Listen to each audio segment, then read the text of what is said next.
Alors il faut que vous le teniez un petit peu plus bas. Les gestes sont hésitants. Pour autant, l'envie de bien faire, elle, ne manque pas. J'ai remarqué le mouvement, Oui. mais à reproduire, c'est moins simple. Ouais. Ce matin, Stéphane Ibarra a quitté son costume de conseiller départemental pour se glisser dans la peau d'un fleuriste. Une immersion qui permet à l'élu d'appréhender le quotidien de cette chef d'entreprise. Les questions d'aménagement de centre-bourg, de comment est-ce qu'on fait pour donner un coup de main à l'artisanat, pour les épauler, c'est des choses qui sont presque continuellement dans nos débats. Donc je pense qu'après cette immersion, j'aurai un regard encore plus aigu sur les enjeux de l'artisanat et comment on peut être à leur côté. Car au-delà de cette expérience plutôt insolite qui met en valeur l'artisanat, l'opération vise également à créer du lien entre les élus et les artisans. Un lien fragile. Les politiques ont souvent l'image de privilégiés, coupés des réalités. Je trouve que la démarche est bonne parce que du coup, vous voyez, on soulève des problèmes.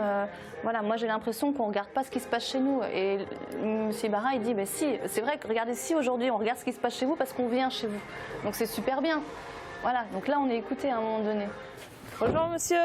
Bonjour madame. Plus au nord du département, Cécile Barrault, autre élue vendéenne, joue elle aussi le jeu. Ce matin, elle accompagne un artisan chauffagiste. Il faut être un peu MacGyver parfois. Et il faut l'avouer, le bricolage, c'est pas forcément mon fort. Mais bon, ça va, la stagiaire Impeccable. s'en sort. Impeccable. Tout comme cet apprenti d'un jour, ils sont une dizaine d'élus vendéens à vivre la vie d'un artisan. Mais aucun n'a choisi son entreprise d'accueil.